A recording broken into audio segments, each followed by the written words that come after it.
I've been a magician for a long time, and one of the most famous adages in magic shared amongst magicians is the phrase, "Don't run when no one is chasing you." Understanding and applying this phrase has massive implications for you if you are a magician trying to improve your magic. But beyond that, if you're just trying to be a better creator, a better artist, better at your given field, or just live a better life, I think this has implications for you too. When I take the King of Spades and I put it in my hand like this, all I have to do is snap and it changes into the Six of Clubs. So what just happened in this moment? Well, I'll tell you one thing. The magic didn't happen when I snapped. The magic didn't happen when I rubbed the card. What was that? In many, many tricks, the philosophy is that you act casual when you're doing something. Act casual when you're doing something. In this case, I was doing a double turnover, right? Most of you magicians would have recognized that. I do my double turnover and I'm not freaking out. I'm not acting like anything is happening. In fact, I'm acting like this is the casual, get it out of the way part. This is essential for accomplishing, like I said, so many illusions. So I've already switched the card, but I'm not letting you know that in this moment. That would ruin the illusion. So what do magicians do next? We allow a little bit of time. We allow time away from the moment where actual dirty work happened, where actual sleight of hand technique was happening, and we delay the reveal moment. We don't show it to you yet. We might even put it in your hand and have you put your other hand on top. This increases also the impossibility of it. But then why do we do this? Why do we put jazz hands on it like Chris Pratt?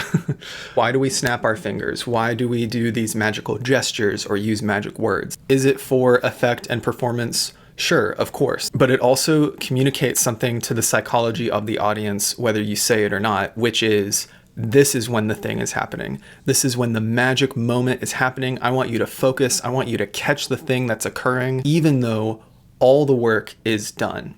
So what do magicians do? We work in secret. We get these things ready in secret and we act casual.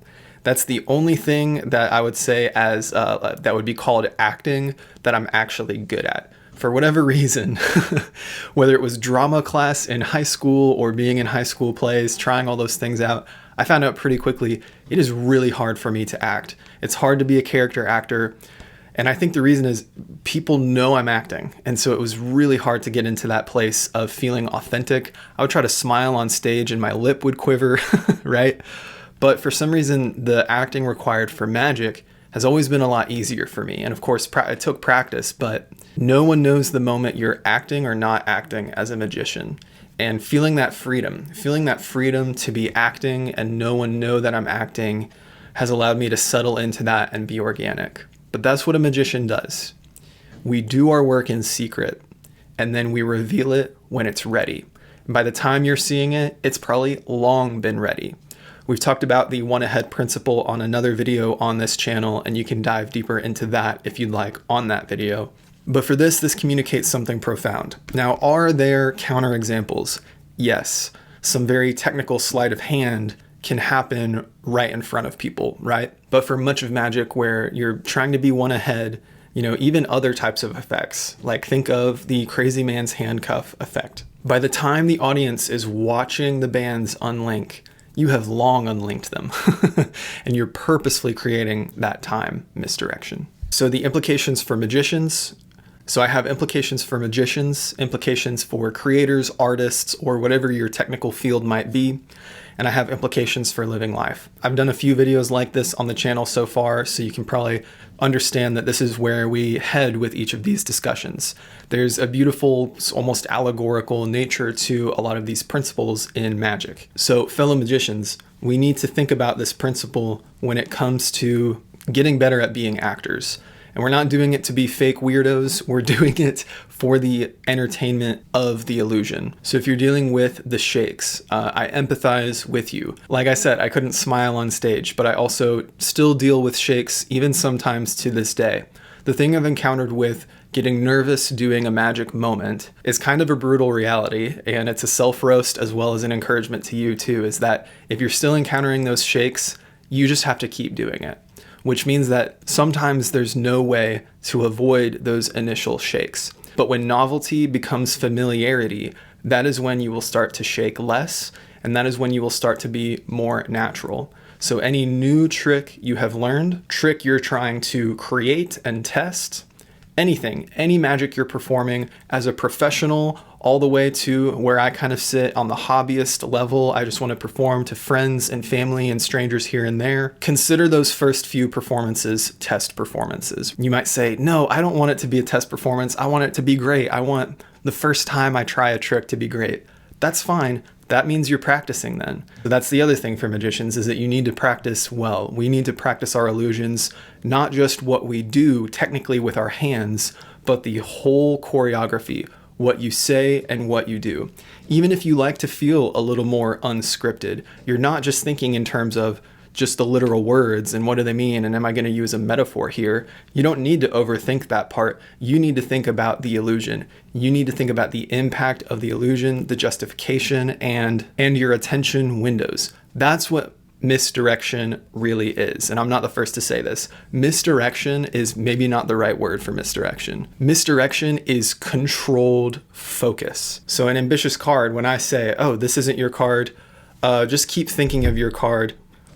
What I've done after switching the card is I've gotten rid of the deck, or I've put it in my pocket, or I've put it to the side. I'm talking about something else. I'm looking at them. I'm getting them to hold their hand out. So what have I told you without telling you anything? I've told you that I'm not really worried about the deck and that the deck isn't the focus anymore. The focus is this card. And that's what misdirection is. Misdirection is focused direction. It is showing someone or telling them without telling them where they should be looking so that they can enjoy or follow along with what's happening. So you want to pay attention to side eye as well, working on eye contact, working on I'm focused on this. This is important to me as the performer. And so that's going to subconsciously be important to them too. And so you contrast that with, oh, okay, this wasn't your card. Okay.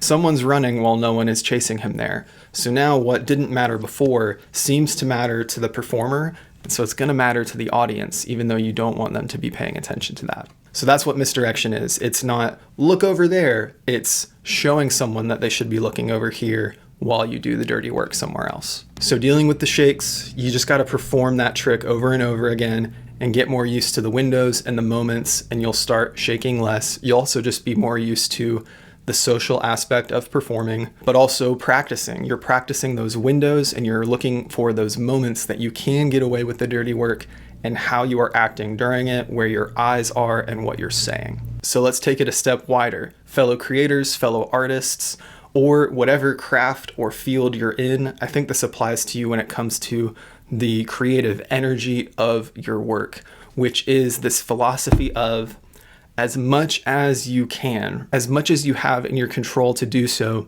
there's a freedom you experience when you work in secret. Work in secret. Treasure that creative time that you have to be dabbling around with something or brainstorming something, whether you're an independent artist or you create or work on a team of people. Working in secret helps you to get ahead and work out all the kinks. The immediacy of social media has us in a constant temptation to prematurely share work, to prematurely share creations. And of course, I think there's plenty of examples where that immediacy can actually be used to great use and can be used for community. Artists do live streams where they are drawing things live, right? So there's plenty of counterexamples where that immediacy is a beautiful thing. But speaking in terms of this general principle, you will save yourself from a lot of anxiety if you view your work as a private endeavor that is your responsibility, whether it's creative or not. You have this private space dedicated to your work, and no one is going to see that work until it is ready. This gives you the freedom to play. This gives you the freedom to not rush in those brainstorming phases. And then as you move throughout the work and your writing brain becomes your editing brain, you're able to refine without being rushed. This doesn't mean you don't have deadlines. They're not trying to be unrealistic with it, but it just means that you're giving yourself that time for it to not be presentable yet. Do the work in secret. Don't let people shortcut it. Don't let yourself shortcut it, or your idea of an external third party tapping their foot at you shortcut it. This will also save you that heartache of sharing something prematurely in excitement and then it being judged as though it is a finished product. Now, if you have safe people for that, family, friends that are your biggest cheerleaders, or people in your creative community that you know will give you that more positive and less critical feedback or more constructive feedback, those spaces for community are great. But remember that if you don't have a finished product yet, wait until sharing it with others if you want it to be judged as a finished product. If you want to learn more about that, I would highly recommend the book Slow Productivity, which I think applies to a wide number of people. So we've gone from magic to creative work. And so to bring it full circle, if you've committed to that idea of working in secret, you then get to more fully enjoy that reveal moment. You're not feeling as rushed. You're not feeling as stressed or anxious. Because by that point, you've done the work and you've maybe even created some emotional distance from the work.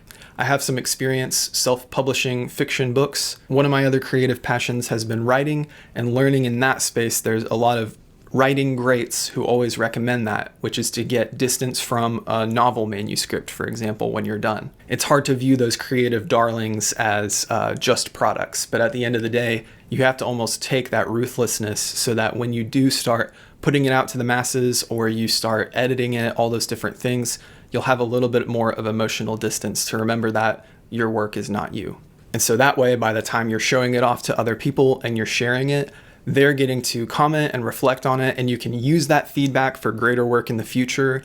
You can enjoy the compliments, absolutely, but you can also find a grounding for yourself in that by that point, by the time people see that thing you've made, you are already putting your creative energy into the next work. So that's this principle in magic. That's this principle in creative work or work in general. And so we broaden the scope all the way back out to life. The Stoic philosopher Seneca said, "We suffer more in our imagination more often than in reality." Don't run when no one's chasing you.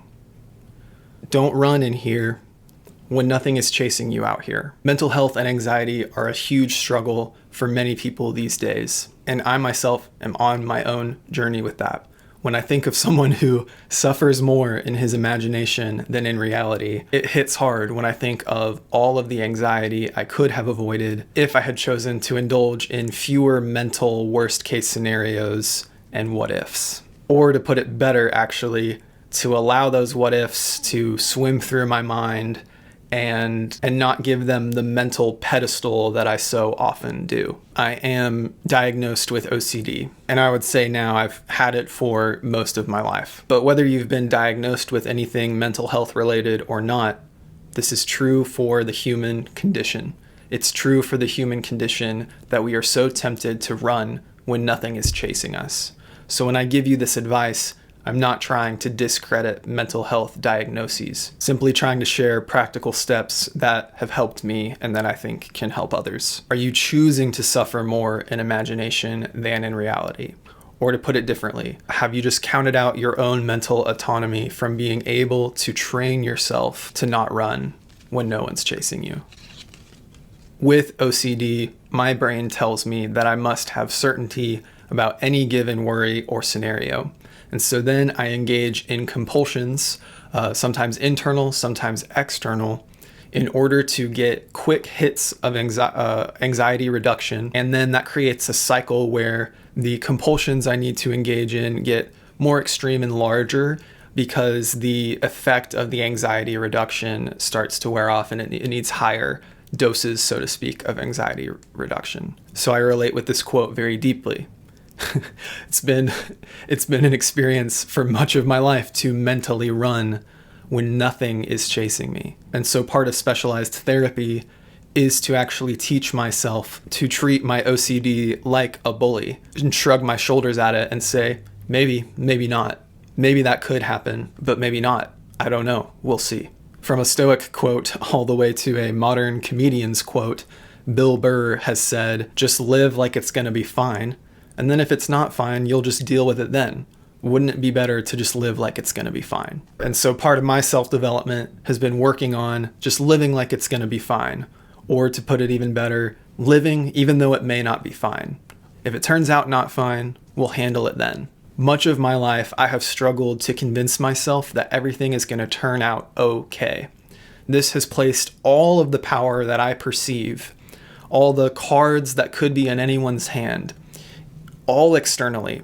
I was self-sapping my autonomy, my power, my confidence through this mental struggle. But I've been training myself in my own personal development journey to recognize that things may not turn out okay, but that I will be strong enough to deal with them. Not in an egotistical way, not in a self-aggrandizing way, but in the human resilience way. Human beings are resilient. We are gifted with tenacity and muscles of combating the hard things of this world with bigger and bigger strength the more we face them. And you get stronger by facing them more. You get less shakes by performing that trick more. So in life, where are you running where you're not being chased? And I can't answer that question for you, but I can at least try to encourage you with this idea. If you are struggling with anxiety, if you are struggling with running when no one is chasing you, know that I empathize with and relate with you. But there is hope, there is help. Think on who the safe people in your friends or family circle are, and be looking into the resources around you for therapy and help. Now, this doesn't ignore the fact that there are times where things are chasing you for real. In Magic, there are moments when the audience is chasing you. They are watching that deck. They are watching your hands. They are watching the other hand that the object didn't seem to vanish from. And there is real danger in the world, and we can't convince ourselves that everything is going to be okay if we're going to be realistic. That's where being responsible and doing our work comes, but then at the end of the day, letting that attention come at us, letting the audience watch the deck. Those moments in Magic actually become great. Yeah, you look at the deck. I've done my work. And in life, saying this may be hard, this looks pretty dangerous, but I'd rather live my life and live in the world than lock myself in my room and not live life and go out there and make mistakes and try and learn. I'd rather do life than hide from life for reasons of safety. So don't run when nothing's chasing you. But when it does chase you, the work that you're doing, the work you invest in yourself to be stronger and to do that self-work will help you when life truly is dangerous. So just disclaimer, I'm not trying to tell you to purposely go out and do something risky to your physical health or otherwise, but I'm just trying to communicate the fact that the world is inherently not covered in airbags. And at some point you have to get out there and live life. Let me know your thoughts in the comments. And is there another Magic principle that I should talk about in this fashion on the channel? Thanks for watching, thanks for listening, and I'll see you in the next video.